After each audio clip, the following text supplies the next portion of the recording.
देखिए, मैं जब आरोग्य राज्य मंत्री थी तब परभनी में सिविल हॉस्पिटल के साथ साथ हमने महाराष्ट्र का एकमेव ऑर्थोपेडिक हॉस्पिटल यहाँ लाया। हमने महिला रुग्णालय अलग बनाया, महिला रुग्णालय की अब अलग बिल्डिंग खड़ी हो गई है। हमने मेडिकल कॉलेज के लिए बहुत संघर्ष किया, मेडिकल कॉलेज परभनी में आ गया।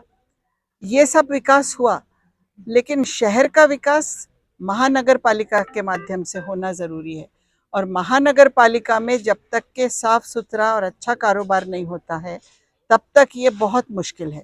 तो हम ये चाहते हैं कि इस बार महानगर पालिका में हम लोगों को, जनता को एक साफ सुथरी सरकार दे, यहाँ पर साफ सुथरे कॉरपोरेटर्स दे, जो सिर्फ भ्रष्टाचार नहीं, सिर्फ खुद के पैसे कमाना नहीं, बल्कि सचमुच परभनी का विकास के लिए काम करें।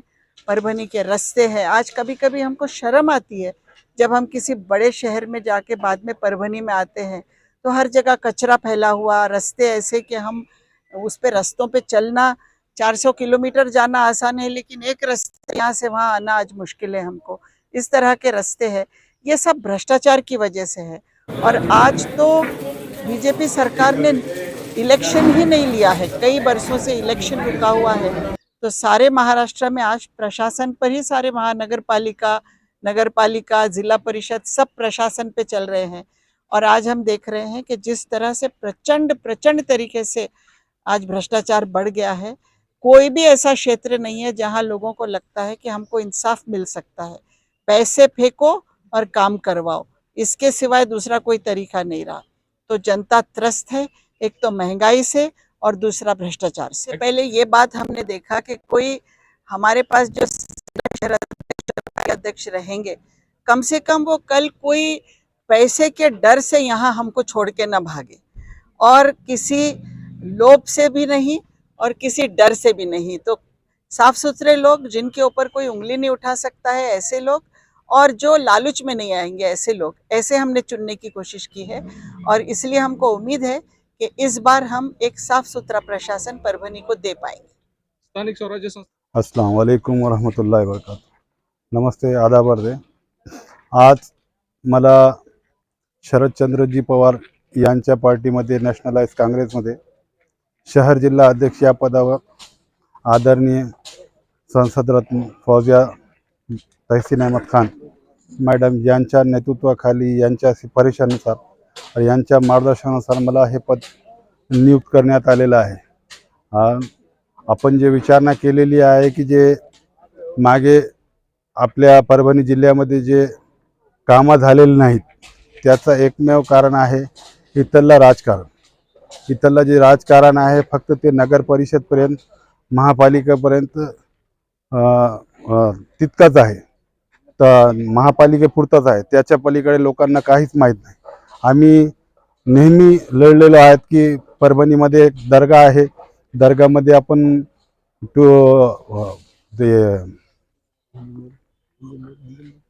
दरगाह में आने वाले जो पर्यटक है तो उनके लिए पर्यटक की सुविधा करे। उसके लिए जब मैडम मंत्री थे तब हमने एक 150-200 करोड़ रुपए का प्रपोजल बना के सेंट्रल तक भेजे थे, लेकिन उसके अंदर वो वक्फ बोर्ड के कुछ प्रॉब्लम की वजह से वो रह गया।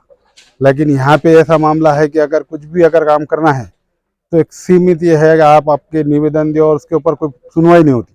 और पहले जो था करप्शन था, तो पहले 5-10% का करप्शन था और वो छुप के होता था। आज बीजेपी की सरकार है तो बीजेपी की सरकार में करप्शन खुलेआम हो गया है। आज जो लोग पहले 10% करप्शन करते थे, आज वो 100% करे और खुलेआम कर रहे, और उसकी कहीं कोई सुनवाई नहीं हो रही। तो ये कहीं ना कहीं अपने लोगों, जो लोग हैं जिनकी ज़रूरत है, वो लोग कहीं ना कहीं अपने काम निकलने के लिए ये सारी चीज़ें कर रहे हैं। तो इसके ऊपर अंकुश लगाना ज़रूरी है। आज फौजिया तहसीन खान मैडम जो आज यहाँ काम कर रहे, वो काम को सराहने का या उसकी लोगों को मालूमात देने का कि मैडम जो काम कर रहे, संविधान बचाव का काम कर रहे, उस मनुस्मृति जलाए। और आज वक्फ बिल के अगेंस्ट में अगर किसी ने आवाज़ उठाए तो परभनी में फौजिया तहसीन खान मैडम ने उठाए, और आजू बाजू के स्टेटों में भी जाके फौजिया मैडम ने मीटिंग्स लिए। मगर यहाँ पे कोई मुस्लिम लीडर या कोई मराठा लीडर या कोई अल्पसंख्यक इस चीज़ में कहीं आगे नहीं रहा। तो हम सबको एकजुट होकर, एक ताकत होकर आज जो देश का माहौल बने हुआ है, जो आज से पहले कभी नहीं था, देश की आज़ादी के टाइम पे हिंदू मुस्लिम सब लोगों ने मिलकर देश की आज़ादी के लिए लड़े, जान दिए और देश को आज़ाद करे। आज जब 70-80 साल हो गए आज होने के बाद में आज ये बीजेपी शासन आया और बीजेपी शासन वापस से हिंदू मुस्लिम दलित सिख ईसाई अलग अलग जातों में बांटकर हमको हमारे लोगों को नौकरियों से, शिक्षण से, पढ़ाई लिखाई से दूर करके ये सारे चीज़ों में अपने को उकसा के लोग अपने जो बच्चे हैं, आज आने वाले बच्चों का जो भविष्य है उनका खराब करके उनको जातिवाद के तरफ, गाय बैल बकरे की तरफ डाल के लोगों को बहका रहे। तो मेरी सबसे विनंती है कि आज हमको ये मौका मिला है, हमारे साथ आप भी जुड़िए और हमारे में अगर कहीं कोई कमी है, आमच्याकडून काय कमी जास्त आहे तर तुम्ही आम्हाला सहकार्य करून ते आमच्याकडून पूर्ण करून घ्या। आमच्याकडून तुम्हाला काय पाहिजे असेल, आम्ही करू शकत असेल तर ते काम आमच्याकडून करून घ्या। परभणी शहर में 20 शरदचंद्रजी पवार नॅशनलाइज काँग्रेस पार्टी म्हणजे एक हे सफेद हाती आहे, त्याला कधीच काही होणार नाही। एक हाती बसलेला असला तरी काय कुत्रे इकडे तिकडे गेले तर काय होत नाही। हाती बसलेला असला, कुत्रे उभे असले तरी काय फरक पडत नाही। जे लोक निवडून आलेले आहे ते सरळ सरळ शरदचंद्रजी पवार यांच्या नावावर निवडून आलेले आहे। जर आता निवडून येण्याची आपल्याकडे ताकद असेल तर शरदचंद्रजी पवार यांच्या फौजिया तहसीन खान मॅडम यांचं नाव सोडून आपण निवडून यावं अशी मी आपल्याला एक चॅलेंज करतो, आव्हान देतो की आपण त्यांच्या व्यतिरिक्त आपण निवडणूक लढून निवडून यावं। शहर के डॉक्टर साहेब तज्ञ आहेत, त्यांच्या ते पेशंट बद्दल काय बोलायचं आहे काय नाही बोलायचं आहे ते माझ्यापेक्षा जास्त बोलू शकते, म्हणून मी त्यांना विनंती करतो की आपला मनोगत ते व्यक्त करावे और मैं इधर थामतो। अच्छी बात कही आपने। आज आदरणीय शरदचंद्र जी पवार साहब ने इस परभनी जिले को हमेशा कुछ ना कुछ दिया है। परभनी जिले को आमदार दिया है, परभनी जिले को खासदार दिया है, परभनी जिले को सिविल हॉस्पिटल दिया है, परभनी जिले को हेल्थ दिया है, हेल्थ मिनिस्टर दिया है, सब कुछ दिया है। लेकिन यहाँ के कुछ लोगों ने साठगांठ करके ना पवार साहब को आमदार दिया है ना खासदार दिया है। ये बहुत खंत है।